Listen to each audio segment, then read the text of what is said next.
সভামঞ্চের দক্ষিণ পাশে। সম্মানিত উপস্থিতি, এ পর্যায়ে ৭৯তম ইসলামী জলসার বিশেষ বক্তা মাদ্রাসাতুল নববিয়া এর শিক্ষক ওয়াজ নিয়ে আসছেন।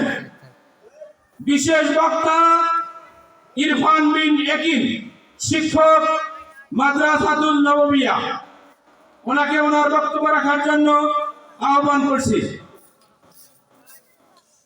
আসসালামু আলাইকুম ওয়া রাহমাতুল্লাহি ওয়া বারাকাতুহু। ইন্নাল হামদালিল্লাহি ওয়াহদা والصلاة والسلام على من لا نبي بعد أما بعد فأعوذ بالله من الشيطان الرجيم بسم الله الرحمن الرحيم إن الإنسان لربه لقنوط قال رسول الله صلى الله عليه وسلم أول ما يحاسب به العبد يوم القيامة الصلاة। উপস্থিত আমার প্রিয় দিনী ভাইয়েরা এবং পর্দার আড়ালে আমার মা এবং বোনেরা এবং কাছে দূরে সকল অত্র অঞ্চলের দিনী ভাই এবং বোনেরা, আমরা আজকে এত সুন্দর একটি দিনী মজলিসে, যিনি আমাদেরকে এসে কোরআন এবং হাদিস থেকে কিছু কথা বলার এবং শোনার তৌফিক দান করলেন, সেই মহান আল্লাহ তাআলার প্রতি আমরা সকলে শুকরিয়া আদায় করে বলি আলহামদুলিল্লাহ। সেই সাথে অসংখ্য দরুদ ও সালাম বর্ষিত আমাদের প্রাণপ্রিয় রাসূলুল্লাহ সাল্লাল্লাহু আলাইহি ওয়াসাল্লামের প্রতি। আমরা সবাই সংক্ষিপ্তভাবে বলি আল্লাহুম্মা সাল্লি আলাইহি আল্লাহুম্মা বারিক আলাইহি রব্বি ইশরাহ লি সাদরি ওয়া ইয়াসসির লি আমরি ওয়া হালুল উকদাতাম মিন লিসানি ইয়াফকাহু কাওলি। প্রিয় দিনী ভাইয়েরা, আমাদেরকে আল্লাহ তাআলা এই পৃথিবীতে সৃষ্টি করেছেন একমাত্র কেবলমাত্র শুধুমাত্র সেই মহান আল্লাহ তাআলার ইবাদত করার জন্য। কি ঠিক না ভাই? তো আল্লাহ তাআলা যিনি আমাদেরকে এই পৃথিবীতে পাঠালেন, আমরা তার ইবাদত না করে আমরা কি করি? দুনিয়ার কাজে ব্যস্ত থাকি, দুনিয়ার ফায়সার কাজে আমরা আমাদের সময়কে অতিবাহিত করি। অথচ আল্লাহ তাআলা পবিত্র কোরআন কারীমে সূরা জারিয়াতের ৫৬ নম্বর আয়াতে বলছেন, ওয়ামা খালাকতুল জিন্না ওয়াল ইনসা ইল্লা লিয়াবুদুন। আমি জিন এবং মানব জাতিকে সৃষ্টি করেছি একমাত্র কেবলমাত্র শুধুমাত্র আমার ইবাদত করার জন্য। আর আমরা কি করছি? এসে এই দুনিয়ার ফিতনা ফ্যাসাদে আমরা লিপ্ত থাকি। আমাদেরকে এই যে আল্লাহ তাআলা এত সুন্দরভাবে আমাদেরকে সৃষ্টি করেছেন, আমরা এই যে সুস্থভাবে আজকে এখানে আসতে পেরেছি, আল্লাহ তাআলা যে আমাদেরকে এই দিনী মজলিসে, দিনী বৈঠকে অর্থাৎ আজকের এই অত্র মাদ্রাসার ৭৯তম বার্ষিক মাহফিলে আসার যে তৌফিক দান করেছেন, সেই মহান আল্লাহ তাআলা যে আমাদেরকে সুস্থ রেখেছেন, সেই মহান আল্লাহ তাআলার প্রতি আমরা কতজন কৃতজ্ঞতা ভরে আমরা শুকরিয়া আদায় করি। আমাদের শুকরিয়া আদায় আমরা করি না, আমরা সব মানুষ শুকরিয়া আদায় করতে পারি না। অথচ আল্লাহ তাআলা যে আমাদেরকে সুস্থ রেখেছেন, এই সুস্থতা আল্লাহ তাআলার পক্ষ থেকে অনেক বড় একটি নিয়ামত। আল্লাহ তাআলার পক্ষ থেকে অনেক বড় একটি নিয়ামত। রাসূলুল্লাহ সাল্লাল্লাহু আলাইহি ওয়াসাল্লাম বলছেন, আস-সিহহাতু নি'মাতুল্লাহ। সুস্থতা হলো আল্লাহ তাআলার পক্ষ থেকে যত নিয়ামত আছে তার মধ্যে অন্যতম একটি নিয়ামত। আল্লাহ তাআলা যদি আমাদেরকে আজকে অসুস্থ রাখতেন, আমরা কি এখানে আসতে পারতাম না। তো যে আল্লাহ তাআলা আমাদেরকে এত সুন্দর একটি দ্বীনি মজলিসে এসে কিছু কথা বলার এবং শোনার তৌফিক দান করলেন, সেই আল্লাহ তাআলার প্রতি আমরা কৃতজ্ঞতা ভরে আমরা বলতেই পারি, আমরা সবাই বলি আলহামদুলিল্লাহ। তো আমরা এই দুনিয়াতে এসেছি আল্লাহ তাআলার ইবাদত করার জন্য। ইবাদতের সবচেয়ে বড় মাধ্যম হলো সালাত। ইবাদতের সবচেয়ে বড় মাধ্যম হলো সালাত। এই সালাত আমাদেরকে সর্ব অবস্থায় সালাত আদায় করতে হবে। আমরা সালাত আদায় করব, আমরা সালাত এমনভাবে আদায় করবো যেন আল্লাহ তাআলার দরবারে সেটা কবুল হয়ে যায়। তো আমাদেরকে আল্লাহ তাআলা সৃষ্টি করেছেন, এই যে আমাদের সমস্ত অঙ্গ প্রত্যঙ্গগুলোকে সুস্থ রেখেছেন, ভালো রেখেছেন এবং খুব সুন্দরভাবে আমাদেরকে সৃষ্টি করেছেন আল্লাহ তাআলা। তাই পবিত্র কোরআনুল কারীমে সূরা 3 বলছেন, লাকাদ খালাকনাল ইনসানা ফি আহসানি তাকওয়িম। আমি মানব জাতি, হে মানুষ, তোমাদেরকে আমি সৃষ্টি করেছি সুন্দরতম অবয়ব দিয়ে। সুন্দরতম অবয়ব দিয়ে আমি তোমাদেরকে সৃষ্টি করেছি। তো এই যে এত সুন্দর আমাদেরকে এত সুন্দরভাবে সৃষ্টি করেছেন যে আল্লাহ তাআলা, সেই আল্লাহ তাআলা নিশ্চয়ই আরো অনেক সুন্দর, এবং আল্লাহ তাআলা সুন্দরকে আমরা কল্পনায় মানতে পারবো না।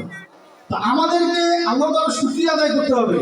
এবং দেখেন, আল্লাহ তাআলা আমাদেরকে সৃষ্টি করেছেন কর্মজীবী হিসাবে, অর্থাৎ আমরা কর্ম করব, আমরা কাজ করব, আমরা খাবো, আমরা ইনকাম করব, আমাদেরকে কর্মজীবী হিসেবে আল্লাহ তাআলা আমাদেরকে সৃষ্টি করেছেন, তাই না? আল্লাহ তাআলা বলছেন যে লাকাদ খালাকনাল ইনসানা ফি কাবাদ, যে আমি নিশ্চয়ই, হে মানুষ, আমি তোমাদেরকে সৃষ্টি করেছি কর্মজীবী হিসাবে। এখন এই কর্মজীবী বলতে কি বুঝি? আমি শারীরিক পরিশ্রম, আমি শারীরিক পরিশ্রমকে বুঝি কর্মজীবী হিসাবে। হ্যাঁ, সেটা তো অবশ্যই ঠিক আছে। তো আমি ধরেন, আমি একটি পেশার সাথে জড়িত, আমি ব্যবসা পরিচালনা করছি, যে কাজে আছি সেই কাজটি আমার শারীরিক পরিশ্রম আমি করছি, সেই কাজের উপরে আমি শারীরিক পরিশ্রম করছি।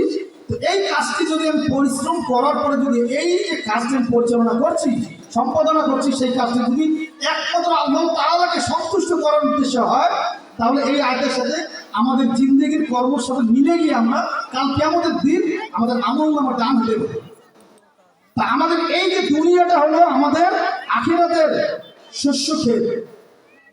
আখিরাতের শস্য ক্ষেত এই দুনিয়া। আমাদের এই দুনিয়াতে যদি আমরা ভালো ফসল, ভালো বীজ বপন করি, ভালো পরিচর্যা করি, ভালো সার কীটনাশক যেমন আমরা দেই জমিতে, সেরকম যদি ভালোভাবে আমরা পরিচর্যা করি আমাদের জীবনকে, তাহলে এখান থেকে ভালো ফসল হওয়ার পরে, যেমন এই জমি থেকে যেমন ভালো ফসল হওয়ার পরে আমরা সেটা খেতে পারি, আল্লাহ আমাদের খাওয়ার সুযোগ দেন, সেরকম এই দুনিয়াতে যদি আমি ভালো ভালো কাজ করে যেতে পারি, ভালো ভালো ইবাদত আমল করে যেতে পারি, তাহলে কালকে আমাদের দিন আমি আমার আমলনামা ডানাতে পাবো ইনশাআল্লাহ।